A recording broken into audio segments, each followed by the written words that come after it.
El mundo y sin duda América Latina están girando hacia regímenes conservadores o populistas de derecha, a consecuencia de las malas decisiones y los fracasos de los regímenes liberales posteriores a la Segunda Guerra Mundial. Influye Trump, pero también el mismo fenómeno se observa en la mayoría de las democracias occidentales.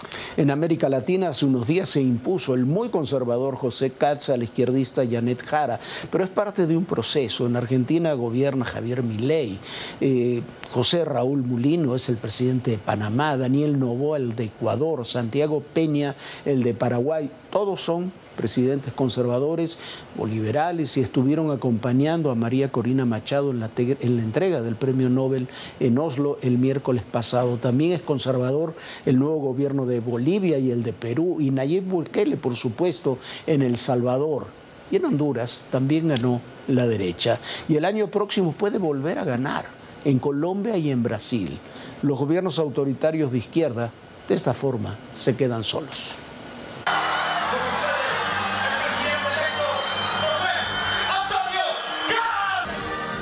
Nosotros vamos a trabajar incansablemente por recuperar la tranquilidad, por recuperar el orden, por recuperar el crecimiento, por recuperar la esperanza. Sin seguridad no hay paz, sin paz no hay democracia y sin democracia no hay libertad. El triunfo de José Antonio Kast en la segunda vuelta de las elecciones en Chile sigue redefiniendo el perfil ideológico de América Latina. De acuerdo con analistas, las razones por las que Kast ganó con tanta amplitud a Janet Jara, la candidata de izquierda proveniente del Partido Comunista, son claras. El miedo a la creciente inseguridad, malestar ante el escaso crecimiento económico y por el rechazo a la migración descontrolada, sobre todo de venezolanos, que coincidió con la incursión de integrantes del Tren de Aragua. El presidente argentino Javier Milei recibió a José Antonio Kast en la Casa Rosada en Buenos Aires. Ambos se reunieron por más de 2 horas en las que abordaron la futura cooperación entre sus naciones. En este encuentro establecieron prioridades: seguridad regional y fronteriza, la lucha contra el crimen organizado transnacional, la promoción del comercio y la inversión y la cooperación en sectores económicos clave. Si los comicios en 2026 en Colombia y Brasil confirman esta tendencia a los gobiernos de derecha, marcará el rumbo del continente, donde la mayoría de las naciones serán gobernadas por mandatarios de esa corriente política, lo que representa un claro rechazo a las políticas de izquierda que dominaban Latinoamérica. Una de las principales causas es la mala gestión económica de los gobiernos que coinciden con esta ideología. Que si se quiere repartir la riqueza hay que generar riqueza, no se puede repartir lo que no hay, ¿no? Con el pretexto de repartir riqueza, pretender que se suspenda la actividad económica privada y cosas de esa naturaleza, pues eso no funciona, ¿no? Otro factor es que los gobiernos de izquierda han demostrado una tendencia a restringir las libertades, como la de expresión, de prensa y económica. O son gobiernos muy autoritarios y gobiernos que de una u otra forma han incidido de manera negativa contra las libertades y contra las maneras de pensar de otros grupos sociales. Estos desgastes, según expertos, han provocado que los ciudadanos opten por rechazar a las izquierdas de sus respectivos países, ya sea a través del voto o con la migración, como sucede en Cuba, que en los últimos 50 años ha perdido más de 4 millones de habitantes. No están votando en las urnas, pues sí están votando con los pies y se van. Eso es un rechazo. Dígase lo que se diga. No es casualidad que en 2025 la mayoría de los países de América Latina que han tenido elecciones, entre ellos Chile, Ecuador, El Salvador, Honduras, Perú y Bolivia, hayan dejado los gobiernos de izquierda y volteado a la derecha. Y para hablar de todo lo que viene en América Latina en este 2026, es un placer que esté con nosotros la politóloga y escritora Gloria Álvarez.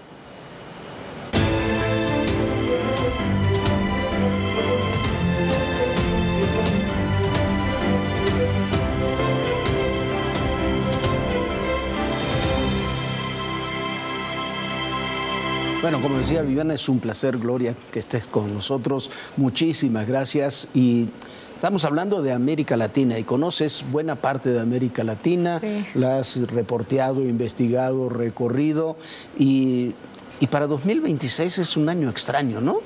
el que viene para todo el continente, para toda la región. Gracias, Jorge y Viviana, por este espacio. Creo que en 2026 me está recordando mucho hace 10 años, 2015, cuando veíamos un regreso de la derecha o semiderecha, con Macri en Argentina, con Duque en Colombia, con Piñera en Chile, con Bolsonaro en Brasil, incluso Trump entrando por primera vez a la Casa Blanca en el 2016, y que se tenía esta esperanza de que finalmente la derecha volvió y nos vamos a quitar este lastre del socialismo del siglo XXI, y pasan 10 años del 2015 y el socialismo del siglo XXI regresa duro y regresa con más fuerza, pues aquí en el 18 con Morena, vuelve Lula a Brasil, y si volteamos a ver el mapa, hasta muy recientes elecciones que otra vez están girando el timón en un hartazgo que siempre produce el socialismo, pareciera que el 2026 es otra vez esta esperanza. Ahora, a mí me llama la atención que no hay puntos medios, no es como que podemos llegar al centro. El péndulo se va de la izquierda más socialista a más populista además, a la derecha más conservadora, pero no, va de un lado para el otro. Totalmente. Yo lo advertí desde mis primeros libros. Si la derecha empezaba a copiarle el populismo a la izquierda en estos discursos iracundos, polarizantes, donde el otro es el culpable, obvio iba a ganar elecciones, y las está ganando, pero está haciendo lo mismo que el manual populista. Hay algunos que incluso están cambiando las constituciones para quedarse en el poder. Pero como este sí me cae bien, entonces no me importa. Y vuelve el latinoamericano con algo que Simón Bolívar siempre nos advirtió: no nos gusta la república, no nos gusta la separación de poderes, nos gusta que llegue el dictador que nos cae bien, y cuando está el que nos cae bien, entonces no nos quejamos igual.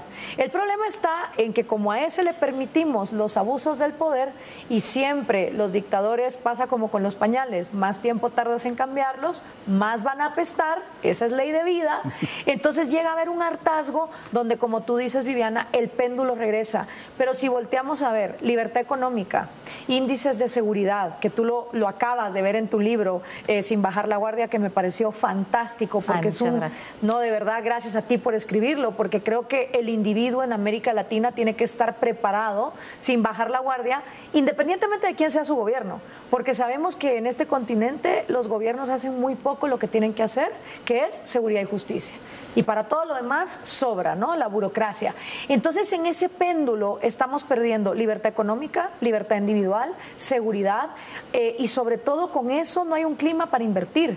¿Quién quiere venir a América Latina a invertir cuando cada 4 años las cosas cambian de una manera súper radical? Los chinos, para poder meter sus productos sin aranceles a los Estados Unidos. Sí, porque a China no le importa mucho el régimen político, le interesan las situaciones económicas que se den, y las han demostrado explotarlas muy bien. Pero un poco lo que tú decías, para no cortar ese hilo, ahí tienes un tema fundamental. ¿Por qué han fracasado los gobiernos, vamos a llamarles liberales o conservadores, que llegaron allá, como tú decías, en los años de la década pasada, 2014, 2015? ¿Por qué fracasa Macri? ¿Por qué fracasa incluso Peña Nieto en México? ¿Por qué fracasan Bolsonaro? ¿Por qué fracasan? Porque no le cumplen a la ciudadanía muchos de los objetivos que le estaban prometiendo. Es correcto, no tienen los suficientes pantalones para avanzar en una agenda de libertad. Si sabemos que en este continente el lastre que tenemos es el narcotráfico, y sabemos que no vamos a tener política transparente, y tenemos socialismo del siglo XXI para rato, mientras el narcotráfico siga prevaleciendo, las derechas llegan al poder y no hacen nada, ni para despenalizarlo, ni para combatirlo. Entonces, eso por un lado. La crisis económica, donde el consenso de Washington, que fue con el que gobernaron los derechistas en los años 90, se supone que era para mayor libertad económica. Hoy por hoy, poner un restaurante en Perú, si eres salvadoreño, es hasta más complicado que importar de Nepal. Hablamos el mismo idioma, somos el mismo continente, somos la misma gente, pero entre nosotros no tenemos zonas económicas que nos hagan la vida más fáciles. Y cuando llegan los derechistas al poder, en mi experiencia, y lo que he platicado con gente como Álvaro Vargas Llosa, pero también lo que he visto, es que el derechista quiere gobernar con esa mentalidad de finca, donde solo va a haber mercado para mí y los míos. Los demás, proteccionismos, privilegios, aranceles. El mejor ejemplo es Trump. ¿Cuánta gente me dijo a mí, es que tú deberías de apoyar a Trump porque al menos va a haber libertad económica? Y lo primero que hace es querer poner aranceles. Entonces, cuando vemos que esa derecha hace eso, como que el votante dice, no, espérame tantito, para eso mejor me voy con la izquierda, que son los originales y los que de verdad me ponen el socialismo de verdad. Y en el caso de México, el PRI también. Te hablan de el PRI de la derecha. Dos cosas. Primero, Morena está llena del PRIAN. O sea, eso es por un lado. Es el sucesor del Es además el sucesor, o sea, se cambiaron nada más ahí los nombres y los colores. Pero el PRI... Bueno, los nombres no, ¿eh? Bueno, se cambiaron de partido. Siguen los mismos nombres. Ahora es Morena. Sí, es cierto. Pero además el PRI es miembro de la Internacional Socialista. Entonces nosotros no tenemos derechas o gente que de verdad defienda la libertad, verdaderos liberales de la talla de José Martí, Juan Bautista Alberdi, José Cecilio del Valle, los verdaderos próceres, Octavio Paz, o sea, gente que de verdad se enfocara en la libertad o Mario Vargas Llosa. Eso no tenemos en política. Fíjate, Gloria, que el otro día, bueno, aquí no te quiero interrumpir, pero bueno. No, 50 sombras de socialismo, iba a decir que son todas desde las más dictatoriales como Cuba, Venezuela, Nicaragua y otras más light. Pero al final es socialismo, porque es esta mentalidad mercantilista de que el gobierno tiene que administrar la economía. Bueno, yo estaba platicando con una amiga historiadora, con Isabel Revuelta, me decía, le dije, es que la democracia cada vez es más complicada, la democracia en México. Me dijo, a ver, no te confundas. Muchas veces al pueblo mexicano de toda la vida no es como que le importe mucho la democracia. Tuvimos democracia 25 años. Hubo alternancia en este país después de más de 70 años, del año 2000 ahora. Muchos de los chavos piensan que siempre ha sido así, cuando van a acudir a votar, que puedas escoger, que podía haber alternancia. Pero pues antes del 2000 aquí en México tampoco nunca hubo democracia. No, y esa es otra cosa, no estamos preparados para vivir en regímenes democráticos cuando somos millones de personas. Los griegos no dejaron un manual para eso. Los propios griegos ya sabían que la democracia no funcionaba en grupos más grandes donde la gente no se conociera y no hubiera lo que en inglés se conoce como accountability, el yo poder hacerte responsable de las consecuencias de tus actos. Entonces la democracia, si no va amarrada a la república, que es este sistema institucional donde el individuo es la minoría más pequeña que existe y sus derechos a su propiedad, a su libertad y a su vida se tienen que resguardar, aunque una mayoría vote y grite, hay que expropiarlo, hay que censurarlo, hay que encarcelarlo. Cuando la república está amarrada a la democracia, no pasan esos abusos de poder. Eso quizás es el mayor riesgo cuando se acaban con todas estos contrapesos en los países. Correcto, ¿no? Porque entendemos que la voluntad de la mayoría, perdón, pero la mayoría fue nazi, la mayoría quería la esclavitud, la mayoría creía que mujeres como tú y yo éramos demasiado tontas como para votar. Entonces, la mayoría de por sí no es garantía, y yo hablo mucho de eso en mi libro, de que estamos haciendo lo correcto. Entonces, no malentendamos la democracia como la santa voluntad de la mayoría nos va a llevar al bien, porque no es así. Nos va a llevar a de verdad tener países donde el individuo pueda prosperar, es que haya una república. Y por eso Simón Bolívar se murió en depresión. Él decía, es que en Latinoamérica no vamos a tener repúblicas porque nadie quiere vivir en repúblicas. Nadie quiere el discurso de, yo soy responsable de mí mismo. Y cuando te venden ese discurso, a veces, muchas veces la derecha utiliza ciertas partes de ese discurso, llega al poder y luego lo traiciona, como en el caso de Pinochet en Chile o el caso de China con Deng Xiaoping. Entonces tenés capitalismo dictatorial. ¿Por qué? Si no hay necesidad de tener a la gente oprimida para que el mercado sea libre. Es más, la idea liberal es individuos libres y mercados libres, y eso nunca lo hemos tenido en América Latina. Paradójicamente, las democracias occidentales, europeas, por ejemplo, están en un devenir similar. Absolutamente. Eso quizás es lo más preocupante, porque nosotros tenemos que asumir, como América Latina, nunca hemos tenido un sistemas democráticos sólidos, salvo en algunos países, Uruguay probablemente, claro, en parte quizás Chile con sus características, pero después Costa Rica, pero después no lo hemos tenido.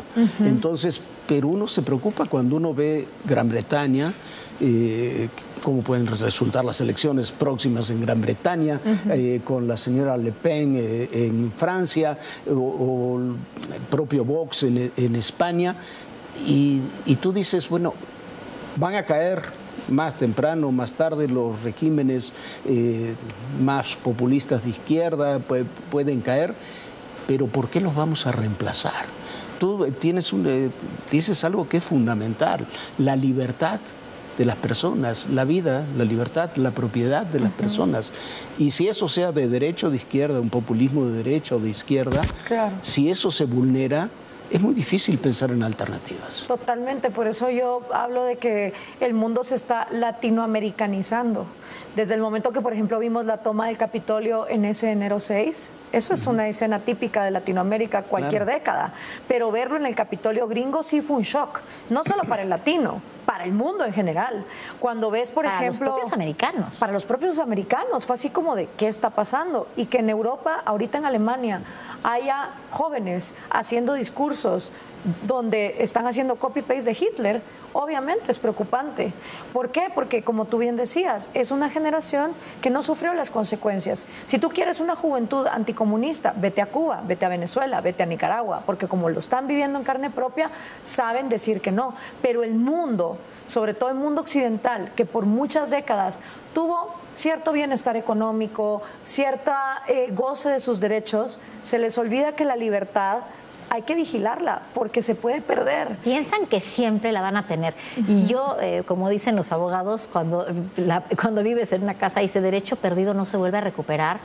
Y muchas veces cuesta, puede que sí, pero cuesta mucho. Si tú pierdes la libertad, si tú pierdes la oportunidad de poder votar por quien quieras, si tú pierdes la oportunidad de poder tener tu propiedad privada segura, es muy difícil que vuelvas a recuperar esas cosas. Y de expresarte libremente, porque la libertad de expresión y la censura es de las cosas más comunes y vulneradas en América Latina. Yo me acuerdo cuando fui a Ecuador en el correísmo, la gente estaba bien feliz, aunque Correa entraba a los canales como este con el ejército y empezaba a encarcelar periodistas, a multarlos, a censurarlos. Yo digo, cuando te quitan la libertad de expresión, esa es la más peligrosa, porque cuando nos cierran la boca, nos dejan sin poder decir, oye, esto me duele. Es como los animales. Y es la más difícil de recuperar. Es la más difícil de recuperar. Porque entonces, otras las puede recuperar. Esa es la más difícil de recuperar. Y en Ecuador me decían, bueno, pero mientras no nos quite el dólar, que haga lo que quiera.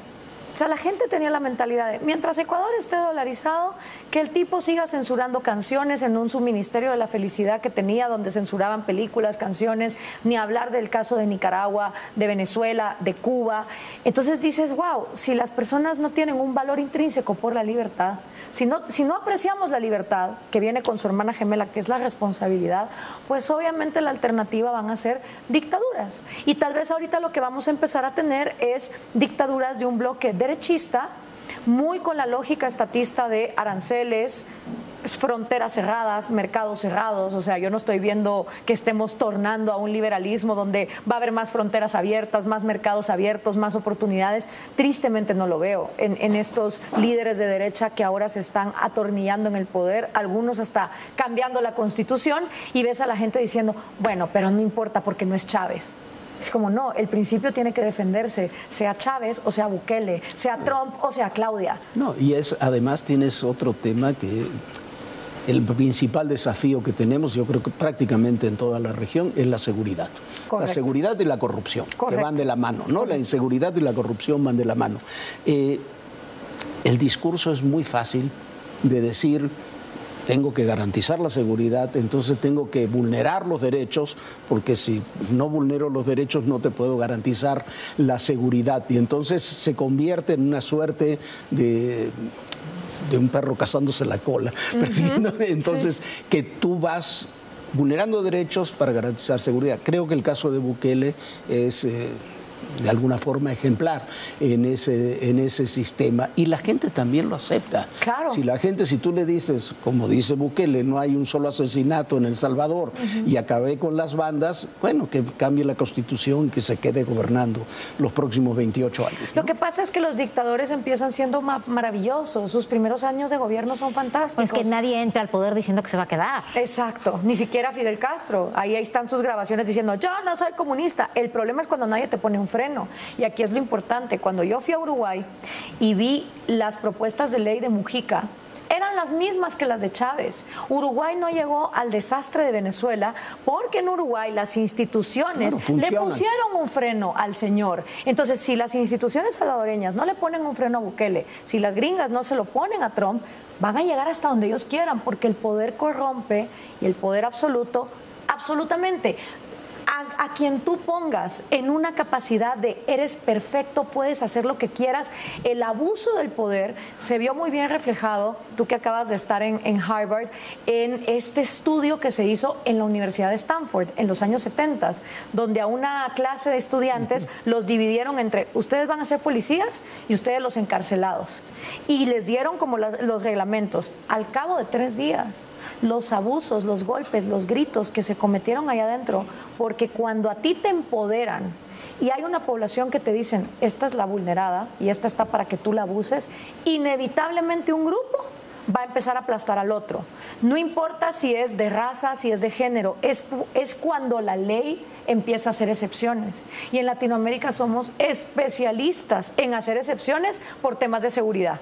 Ahora, ha pasado también, y lo hemos visto ahora, por ejemplo, en México, que durante muchísimos años costó construir instituciones fuertes que además de todo hicieran cierto contrapeso para que no pase lo que tú dices. A ver, eres policía, eres preso, pero aquí hay un juez que va a ver cómo trabajas tu policía para que no puedas abusar del preso. Correcto. Eso se está acabando. Sí, y ese es el peligro. O sea, cuando a mí me dicen, ay, ¿cómo ves México? Yo, la buena y la mala noticia es que va a depender de los mexicanos.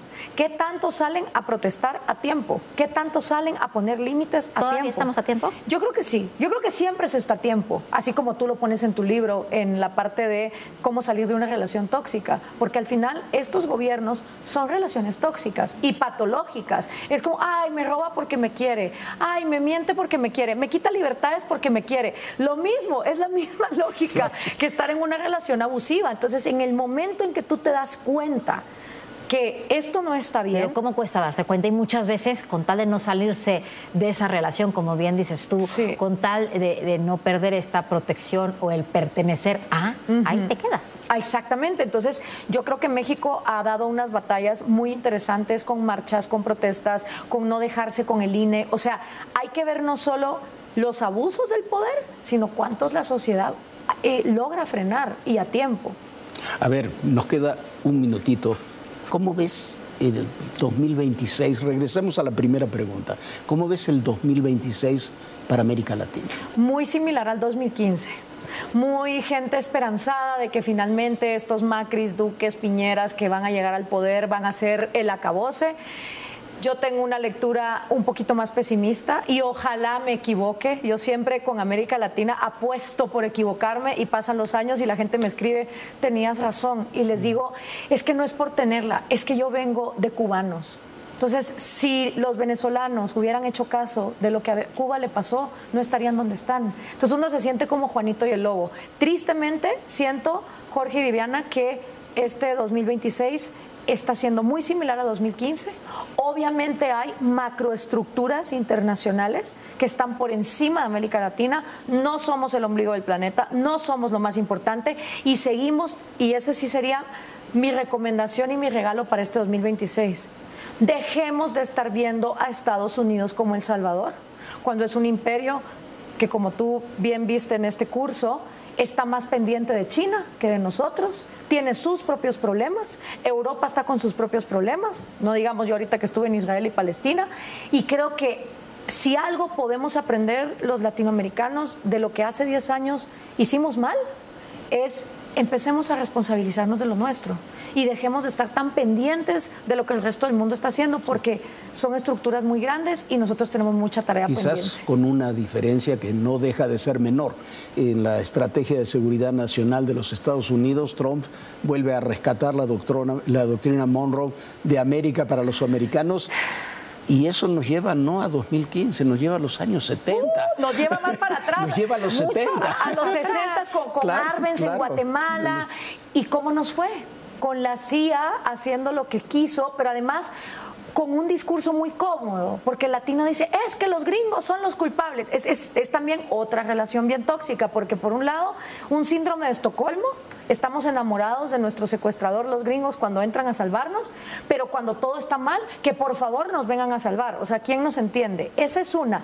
Pero la segunda, nos quedamos con este discurso de la culpa no es nuestra, la culpa es de ellos. Y con esa desresponsabilidad y ese discurso de víctimas, hacemos que nuestro continente esté permanentemente en el subdesarrollo, además obedeciendo lógicas gringas que a nosotros no nos convienen. Yo soy una férrea defensora, igual que lo fue Mario Vargas Llosa, Carlos Alberto Montaner, de la despenalización del mercado de drogas. Si nosotros como continente nos hiciéramos cargo de ese gran elefante, le devolveríamos a los gringos su verdadero problema y nosotros podríamos avanzar con lógicas menos criminales. Pero bueno, eso nos da para hablar. Pero eso da para otro programa. En más. Otra ocasión te invitamos para ese gran tema. Dicen que un pesimista es un optimista bien informado y es parte de lo que viene para el 2026. Muchísimas gracias por acompañarnos. Gracias, Jorge, Viviana, un gusto. Ya nos vamos, Viviana. Ya nos vamos, pues muchísimas gracias por habernos acompañado. Descanse, sueñe bonito y bueno, le recomiendo que además de todo siga a Gloria en sus redes sociales. Siempre tiene comentarios muy oportunos, valen mucho la pena. Se los vamos a poner aquí en pantalla y bueno. Muchísimas gracias, Gloria, por habernos acompañado. Gracias a ti. Muchas gracias, Gloria. Gracias, Viviana.